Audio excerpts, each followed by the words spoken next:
이 시간 함께 살펴볼 하나님의 말씀은 마태복음 27장 46절입니다.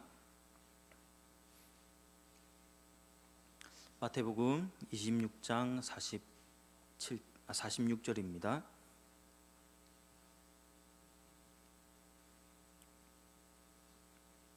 우리 함께 읽도록 하겠습니다. 시작. 제9시쯤에 예수께서 크게 소리질러 이르시되 엘리 엘리 라마 사박다니 하시니 이는 곧 나의 하나님 나의 하나님 어찌하여 나를 버리셨나이까 하는 뜻이라. 아멘. 지난번 예배 드릴 때 이 본문으로 함께 살펴보았었는데, 그때는 이 예수님께서 이 십자가에 달리실 때 온 땅에 어둠이 임했던 이 현상이 예수님 당시와 그리고 오늘날 어떠한 의미가 있는지 살펴보았습니다. 간략하게 요약해서 말씀드리면, 오늘날 이 세상의 어둠이 타락한 이유 가운데 이 하나는 바로 이 현대 사회의 사상이 이 뿌리 깊게 박혀 있다라는 것이죠. 특히 이 근대주의의 영향과 그리고 이 종교다원주의가 큰 영향을 미치고 있습니다. 뿐만 아니라 더 나아가서 과학과 문화가 이 영적인 어둠의 역할을 했다고 할 만큼 이 부정적인 영향을 상당히 많이 미쳤습니다. 그래서 하나님께서는 이런 어둠의 이 이적을 통해서 하나님께서 말씀하고 싶으셨던 것은 바로 이것을 통해서 이 어두운 시대에 어둠 아래 행해지고 있는 이 일들이 하나님께로부터 인한 일이라는 것, 그리고 또한 더 나아가서 이 어둠 속에서 빛이신 이 예수 그리스도만 바라보아야 한다라는 것입니다. 오늘은 이러한 어둠의 이 배경 아래서 특별히 본문에서 예수님께서 십자가에 달리셔서 하신 말씀의 의미인 어찌하여 나를 버리셨나이까 라는 이 의미를 구체적으로 살펴보려고 합니다.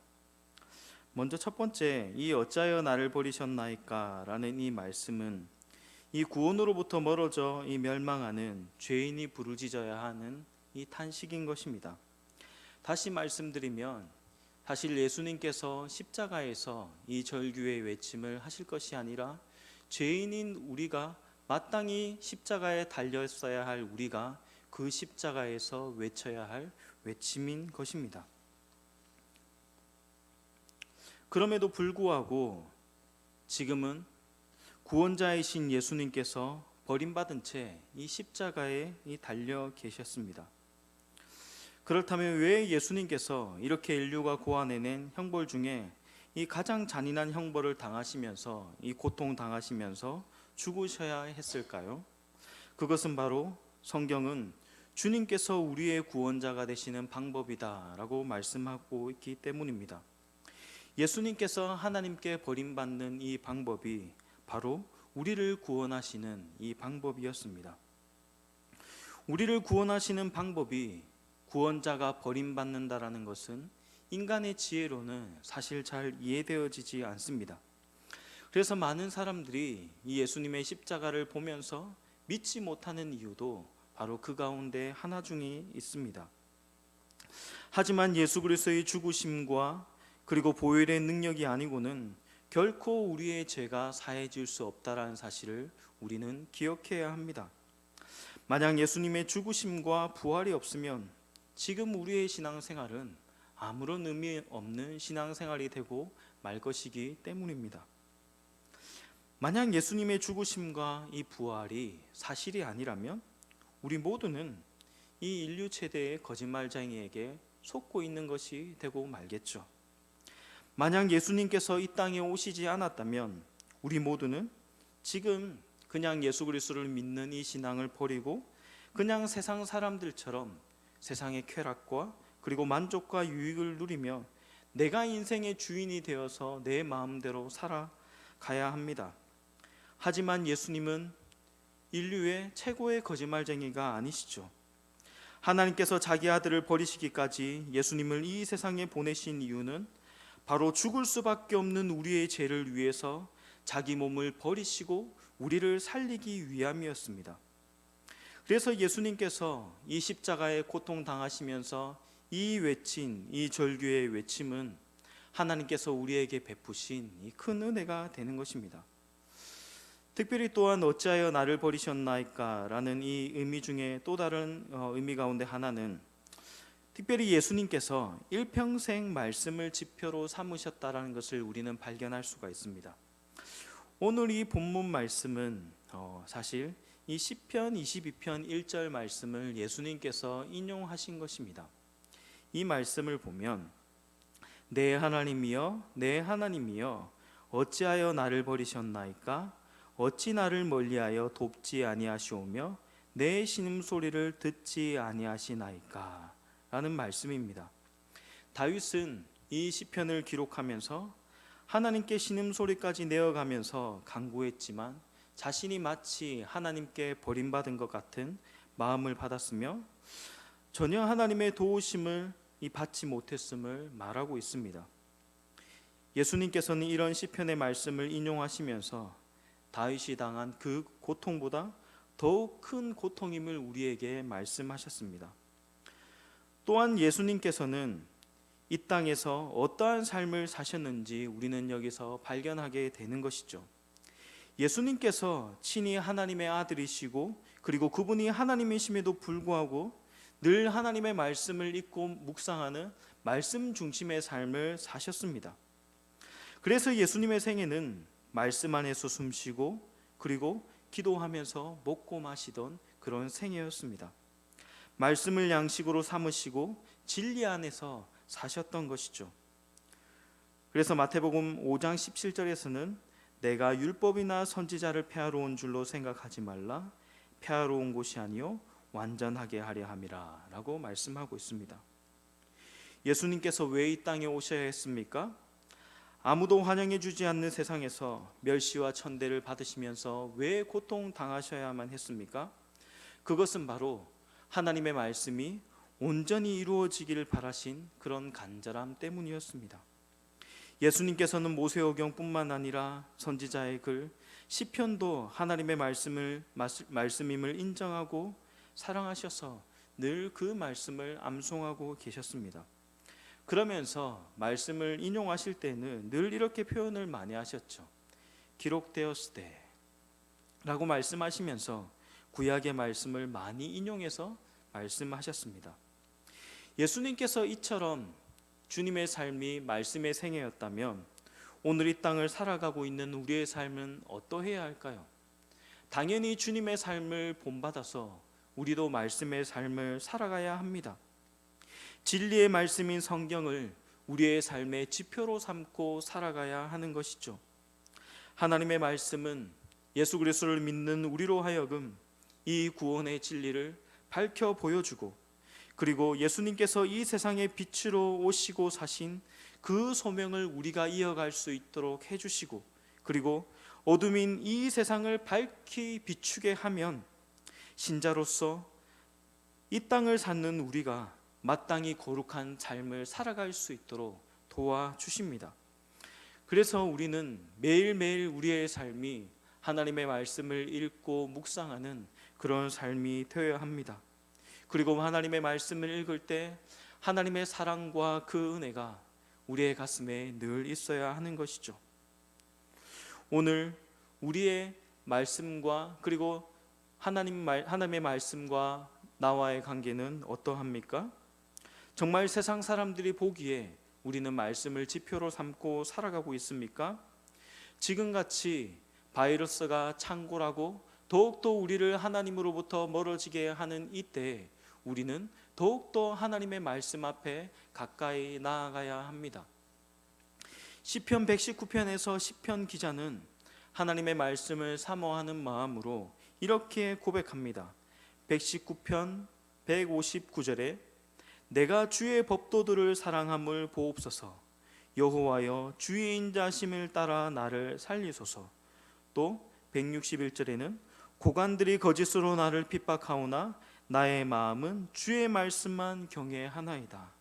또 165절에서는 주의 법을 사랑하는 자에게는 큰 평안이 있으니 그들에게 장애물이 없으리이다 라고 말씀하고 있습니다.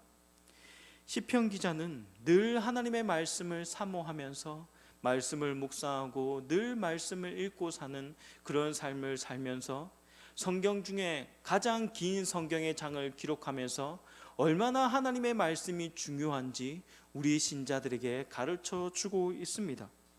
그래서 우리는 더욱더 주님께서 하나님의 말씀을 가까이 하면서 그렇게 사셨던 것처럼 우리도 더욱더 하나님의 말씀을 붙들고 그렇게 살아야 합니다. 그리고 그 말씀을 붙들고 우리가 거룩하게 살다가 주님이 우리를 부르시면 그때 우리는 주님 앞에 가는 것이 바로 우리의 신자의 삶인 것이죠. 그리고 세 번째, 어찌하여 나를 버리셨나이까 라는 이 세 번째 의미는 예수님께서 외친 이 외침 속에서 우리의 죄가 얼마나 크고 그리고 무서운 것인지 우리는 볼 수 있게 됩니다. 그리고 또한 예수님을 믿지 않는 것에 대한 이 심판이 얼마나 큰 진노인지 우리에게 보여주십니다. 십자가 형벌은 인류가 고안해낸 이 가장 잔인한 이 사형 제도입니다. 그래서 로마인들은 이 자국민들에게 이 십자가형을 처형하지 않았습니다.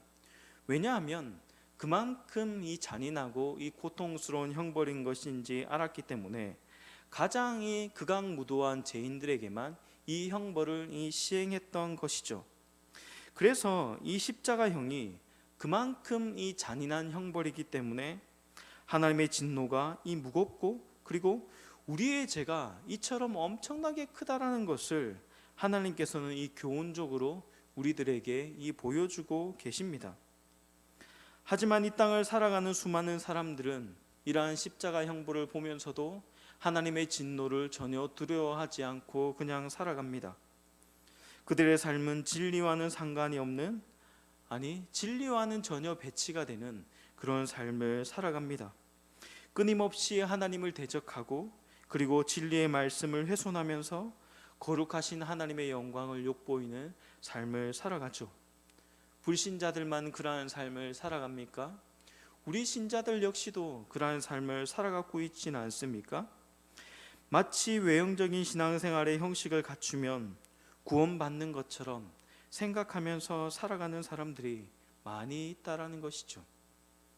평소에는 전혀 하나님과 이 교제하는 삶을 살아가고 있지 않다가 단 주일만 하나님 앞에 나와서 예배하면 모든 의무를 다했다라고 생각하는 사람들이 있습니다. 또 하나님 앞에 예배를 다 드렸지만 예배 가운데 전혀 하나님을 만나지 못하고 그냥 돌아가도 의무를 다했다고 생각하는 사람들이 있죠. 또한 교회에서 열심히 봉사한 것이 마치 신앙생활의 전부이고 그것이 최고 잘하는 것처럼 생각하면서 그것이 전부인 것처럼 생각하는 사람들이 많이 있습니다. 하지만 이렇게만 신앙생활을 하면 나를 위해 십자가에 달려 돌아가신 예수님의 그 십자가의 고통이 나의 엄청난 죄 때문에 생긴 일이라는 사실을 전혀 인식하지 못하고 그리고 또한 제대로 믿지 않는 그 대가에 대한 진노가 얼마나 무서운지 모를 확률이 매우 높습니다.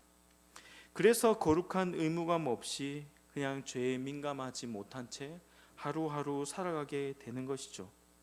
그래서 예수님께서는 마치 그와 같은 사람들처럼 서기관과 바리새인들을 꾸짖으면서 뭐라고 말씀하셨습니까? 마태복음 27장 37절에 보면 화 있을진저 외식하는 서기관들과 바리새인들이여 회칠한 무덤 같으니 겉으로는 아름답게 보이나 그 안에는 죽은 사람의 뼈와 모든 더러운 것이 가득하도다. 이와 같이 너희도 겉으로는 사람들에게 옳게 보이되 안으로는 외식과 불법이 가득하도다라고 말씀하셨습니다. 예수님 시대의 서기관과 바리새인들은 자기 나름대로 열심히 하나님을 섬긴다고 자부하면서 살았습니다. 하지만 결국 주님께 이러한 책망을 받고 말았던 것이죠. 마치 우리도 이러한 서기관과 바리새인들처럼 나름대로는 자부하면서 신앙생활을 하고 있지만 주님이 우리를 보실 때 우리도 이와 같은 경우에 속해 있지 않은지 우리의 모습을 살펴볼 필요가 있습니다. 그래서 우리는 우리의 신앙생활이 늘 생명과 이 죽음의 갈림길에 서 있다라는 것을 우리는 늘 기억해야 합니다. 그래서 우리를 살리기 위해서 십자가에 달려 돌아가신 예수 그리스도를 온전히 바라보는 그런 믿음의 일들이 늘 일어나야 합니다. 우리는 이 시기에 더욱 하나님으로부터 멀어지고 죄악에 빠지기 쉽다라는 사실을 우리는 기억해야 합니다.